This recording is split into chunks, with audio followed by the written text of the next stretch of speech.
Aujourd'hui, nous devons un bâtiment historique de l'île Maurice. Ce bâtiment-là forme partie du patrimoine national depuis plus de 60 ans, même 70 ans.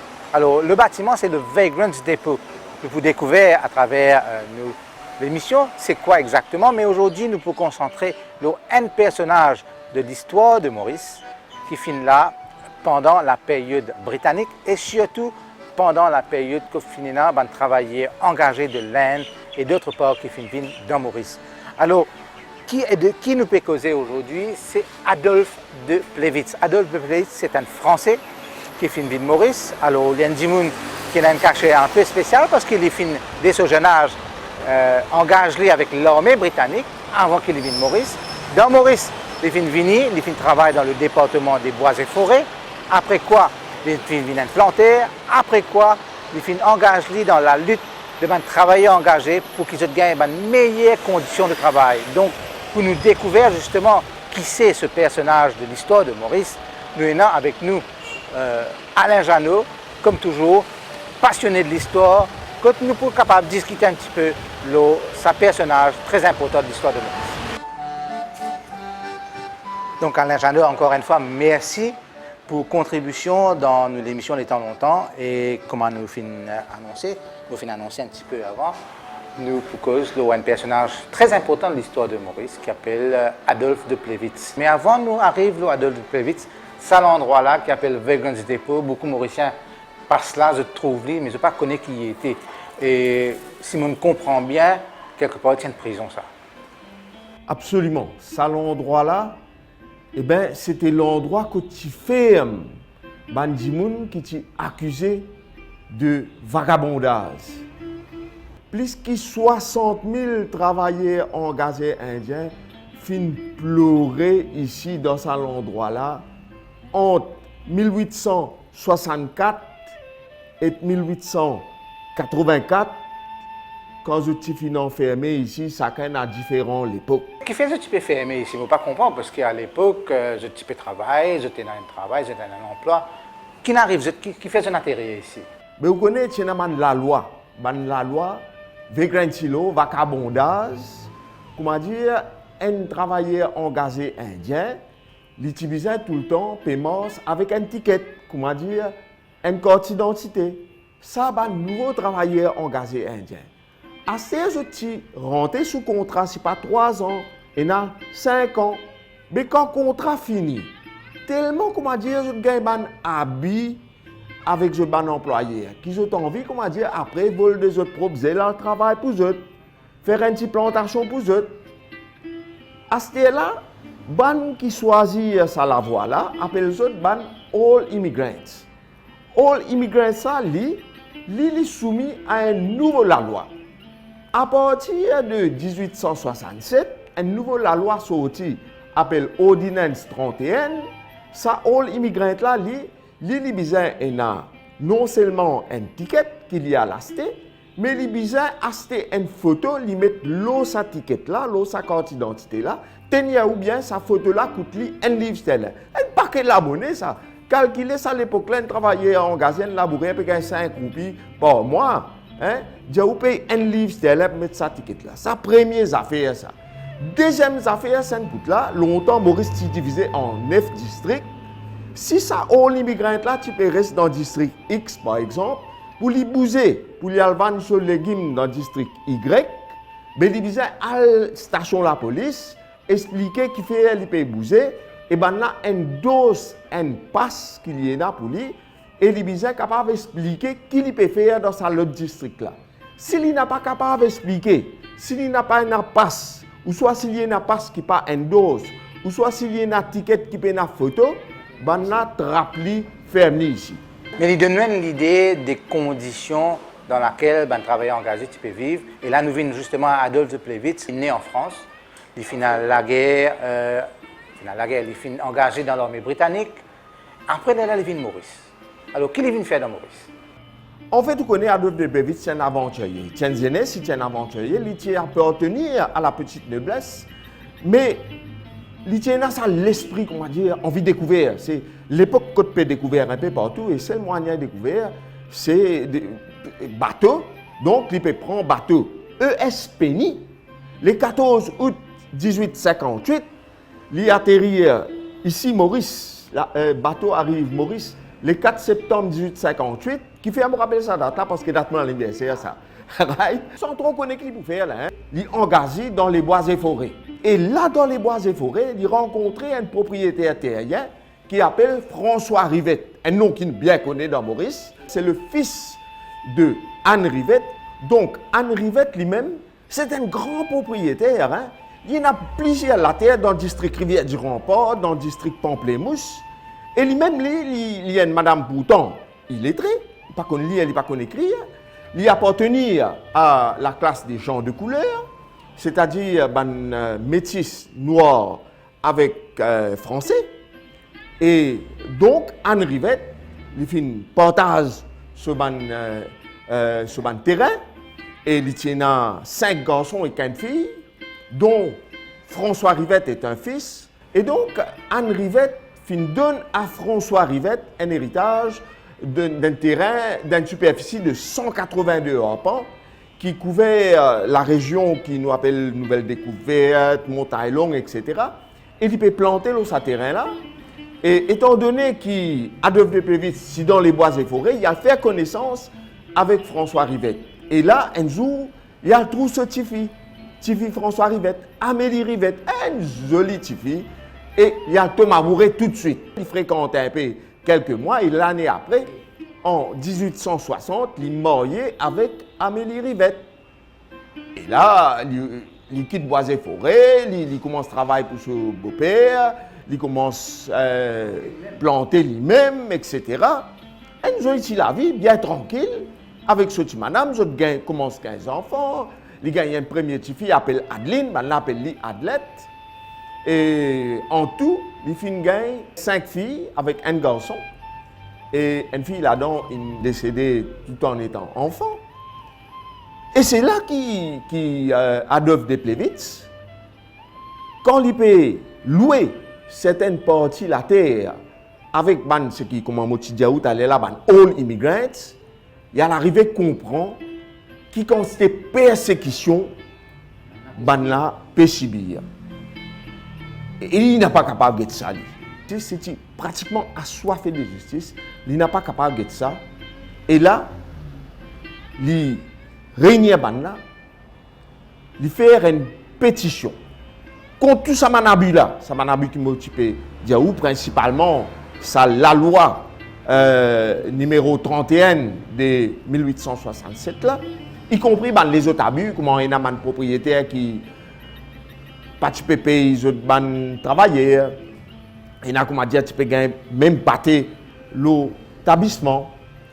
Et il y a comme dire aux autres enfants pas tu peux aller à l'école ou pas tu peux encourager les autres même à l'école. Et là, je ouvert une parenthèse pour dire qu'il y a d'autres de Plevitz qui même renseignent l'école. Oui, tout à fait. À côté de l'église, si vous comprenez bien. L'école, plus, si ça s'appelle dans la région Montalon, que tu peux rester là-bas. Et là, sa pétition-là, tenir ou bien, plus que 9000 travailleurs engagés signent sa pétition. 9000 Jimoun à l'époque, elle représente combien de la population mauricienne à l'époque? Ah, ça à l'époque-là, beaucoup, ça. La population mauricienne, nous dit, elle est capable approximativement 250 000 Jimoun, mais nous ne sommes pas capables de compter la population mauricienne. Là, nous disons compte travailleurs engagés. Combien de travailleurs engagés tiennent? Mais 60%. Et il est bon de souligner qu'il y a un monsieur Modelior, Rajanutram Modelior, qui fait une aide à Adolphe de Plevitz, faire sa pétition. Il fait ça dans ce poste-là, hein? C'est dans ce poste pour faire. Là, les affaires là commencent à monter. Là. L'État il finit faire pétition. Saint-Goutte-là, il trouvait qu'il n'a pas trop prendre en compte pétition là. Il écrit dans la gazette Déo, dans la gazette l'Angleterre, dans la gazette dans l'Aisne, pour lui expliquer un peu la situation, comment il a été dominé, à faire ici. Et il écrit sur un pseudonyme, ou bien, ce pseudonyme c'est Ramdin. Mais il a aussi envoyé une lettre, un document à la reine Victoria à l'époque. Moti Pouvinlo, là, comme on n'a pas pu prendre en compte cette pétition là, il y a tassé un document avec ça. Il appelle ça Observation in the Petition, qui est beaucoup plus élaboré. Et celle-là, il y a dit direct. La reine. La volée direct à la reine Victoria. Peut-être que là, ça. Je dis pas capable de continuer comme ça. Saint-Coupe là, je décide pour avoir des assesseurs ici dans Maurice pour, comment dire, faire un audit de la situation.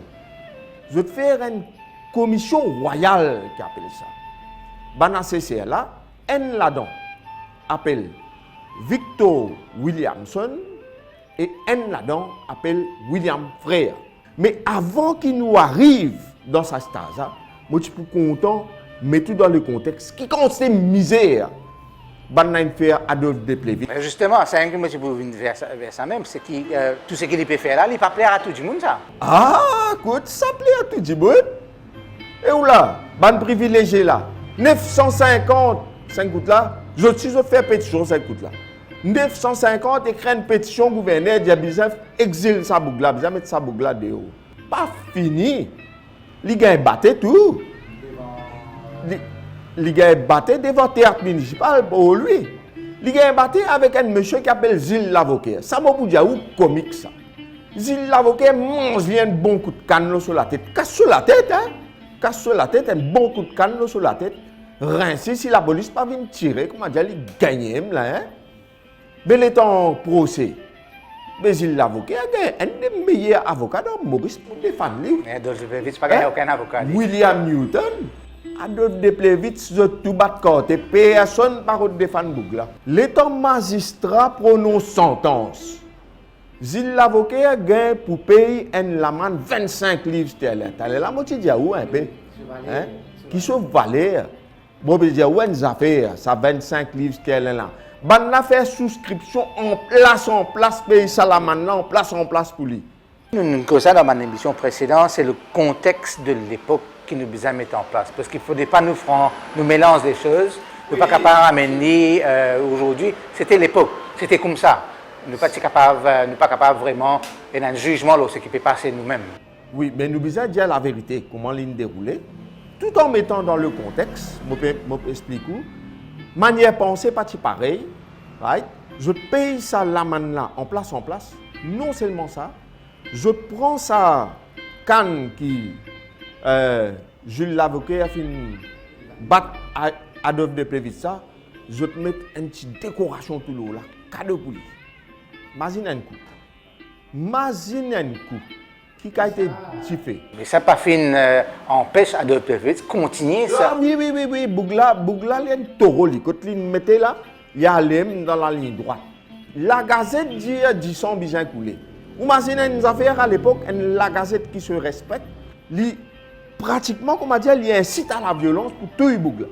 Tellement Bougla, comment dire, il vient un persona non grata. Oui. Persona non grata, un obstacle pour eux. Et pas fini sur manière pensée, il l'autre même lui.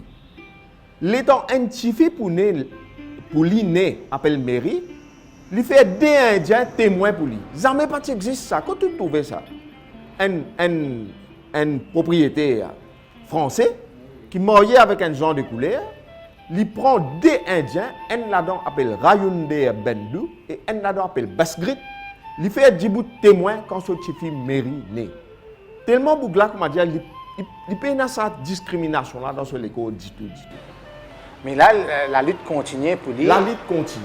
Donc, quelle est une réussite active pour ça de travailler là? Ah, l'inactive immense, beaucoup. Surtout quand sa DACCL a rentré. En avril 1872, sa DACCL a débarqué. Victor Williamson avec William Frère. Et là, je commence le travail. Je commence le travail de 1872 à 1874. Je trince même là. 63 témoins dans sa commission. Et justement, le premier témoin qui finit déposé, c'est Adolphe Desplevitte lui-même. Et non seulement il témoignait, mais il contre-interrogé aussi. Il aime, comment dire, l'espèce de témoin de la couronne, il contre-interrogé aussi. Tout ça qu'il finit trouver lui-même, il vient dire. Mais il n'a pas de meilleur. Mais avocat. Mais il y a un avocat qui lit. Et les représentants plantés, ils ont gagné des solides pour venir. Toujours William Newton avec Jos Guibert. Aujourd'hui, nous avons beaucoup Larry qui appelle Jos Guibert dans Maurice. C'est un grand avocat dans l'époque. Il représente Banla. Mais néanmoins, Banla CCR, là, ils ont bougé aussi. je t'ai visité 51 établissements pour cette position. Et un établissement qui est tout correct, comme un établissement Michel Isri, qui est dans docteur Isri, qui est dans la Gaîté. Et là, il bon ouvert une petite parenthèse pour dire que docteur Isri, c'est un Mauricien. Et c'est lui qui, première fois, fait du cycle blanc, hein, qui ne fait pas de Mauricien, pas connaître. Right? Et la reine, c'est même là. Hein. De plus vite, il abandonne la famille, il abandonne la terre, il abandonne tout. Il consacre lui net avec sa travail, sa commission là. Pendant 2 ans. Pendant pratiquement 14 mois. Hein. Parce qu'après, tu n'écoutes pas les autres témoins aussi. Donc, ça fait là, feu, pour ainsi dire, mais comment se gagne la merde dans la famille. Ah oui. Hein? Vous connaissez au même, où il y a ça autant d'enfants. Ou pas là, ou pas présent pour eux. Ou pas présent. Où il y a l'engagement vers le beau-père, une de nous la terre, pour développer, ou peut abandonner la terre. Et là, la famille n'en dit fait. Non seulement la famille n'en dit fait, et la famille stigmatisée aussi. La famille stigmatisée par un privilégié. C'est un embargo économique qui enveloppe avec la famille Rivette.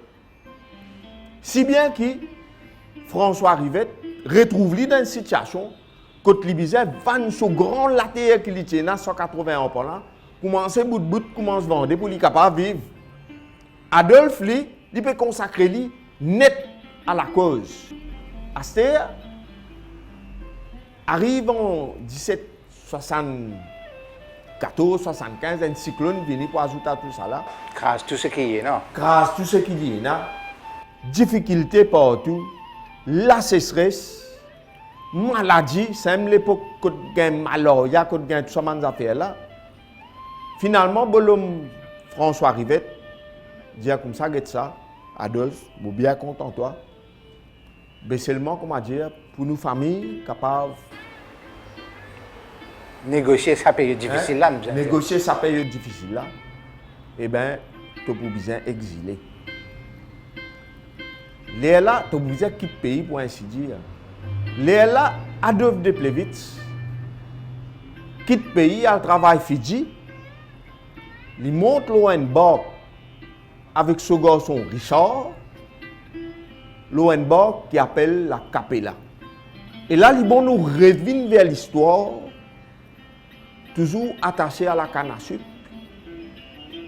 Que canne à sucre serve tout ça, tu viens Lohenborg, appelle le Capelle, la chapelle. Avant l'équipe Maurice, le rapport de la Commission royale, c'est publié en 1875. Oui, le rapport publié en 1875, mais la loi qui pour dérive de ce rapport-là, il peut venir après. La loi qui est attachée à ce rapport-là, la loi numéro 12, ordonnance numéro 12, il est publiée en 1878. Et ça, la loi-là, il est révolutionnaire. C'est ça, la loi-là, qui, comment dire, met un stop avec tout ban abus, tout ban persécution, tout ban maltraitance. Là qui commence l'évolution des droits des travailleurs. En fait, nous appelons ça la loi là, la première loi du travail qui finit de durer jusqu'en 1922, si on comprend bien. Ah ben oui, c'était la loi qui a 27 recommandations là-dedans. Et une des recommandations de ça, la loi numéro 12 là, c'est que les immigrants ont un droit à bouger. Il n'y a pas besoin de donner l'explication. Il commence tout le monde. Ils ont un droit à bouger. C'est moi qui ai besoin de son ticket. Ils ont un droit à bouger. Deuxième, comment dire, si vous avez un établissement avec 20 personnes ou plus, vous avez besoin d'un petit hôpital pour, comment dire, organiser ou bien travailler. Troisième, comment dire, encourage les enfants immigrants pour aller gagner l'éducation. Comme ça, il y a beaucoup de provisions qui finissent faire. Nous bien dire, alors, quand nous disait, c'était peut-être la première loi du travail qui protège les travailleurs et les autres familles aussi. Absolument. Et il est bon pour nous dire que c'est Adolphe de Plevitz qui est le détonateur de tout ça là. Et en 1882, sur Madame Amélie de Plevitz, décédée dans Maurice. Et là, il prend bateau de ce garçon, il retourne Maurice pour lui venir prendre ses enfants, pour lui venir dire un au revoir sur madame. Là aussi, un dans ce quatre filles décide pour rester avec la famille. Ce premier fille, Adlette, pas besoin de dire où. Chagrin encore. Il s'agrée encore. Ce trois filles allaient suivre lui. Retourne Fidji là. Retourne Fidji. Astel étant là-bas. Mais Etienne Dimoun séduisant et puis il dit Dimoun comment dire pour gagner un chicken. Il est marié avec une madame Deschamps. Madame là s'appelle Élise. Ce garçon pas d'accord du tout. Le garçon dit comme ça. Il peut aller saint coup là. Un gros chagrin pour lui aussi. La famille est recassée encore. So un petit fille dit comme ça pour gagner un bel chagrin de son frère aller. Il rentre ma sœur. Appelle Mathilde, cette fille là. Avec sa madame appelle Elisa, il y a un enfant. Comme ça, il a son travail, il a le Fidji, il a le place. Aster adopte des Plevitz, il a un malheur, il y a tout. Il y a beaucoup de péripéties. L'Inmo dans la mer en 1893 et à Zodizou, il peut reposer à jamais l'île de Vanuatu, à l'époque là, s'appelle Valois. C'est quelqu'un qui finit dédié les Coréens pour une cause juste. Nous sommes capables de dire qu'il y a une cause juste parce que quelque part, si les pas fait ce qu'il fait, ne pas connaître que tu peux arriver à un travailleur engagé de l'époque jusqu'à aujourd'hui. Et ça, c'est clair, c'est grâce à lui, ce travail qu'il fait, ce dévouement, mais il paye un prix bien cher. Très, très cher. Merci beaucoup, Alain Jeannot, pour sa regard en profondeur d'un personnage, pour moi, très important de l'histoire de Maurice. Nous pouvons aller dans une émission qui peut suivre avec une autre personnalité qui fait moque l'histoire de Maurice, parce que quelque part, c'est lui qui finit la guerre pour qu'il y ait l'éducation gratuite à Maurice à l'époque. Alors, vous laissez dire nous qui sont dans ce personnage. Nous sommes capables de considérer que c'est le père de l'éducation gratuite à Maurice. C'est le référent Jean Lebrun. Très bien. Merci beaucoup. Donc, Jean Lebrun, il peut faire une suite, bien sûr, de une prochaine émission. Entre-temps, j'espère que je finis vraiment rentrer dans l'histoire et comprendre un petit peu qui c'était Adolphe de Plevitz.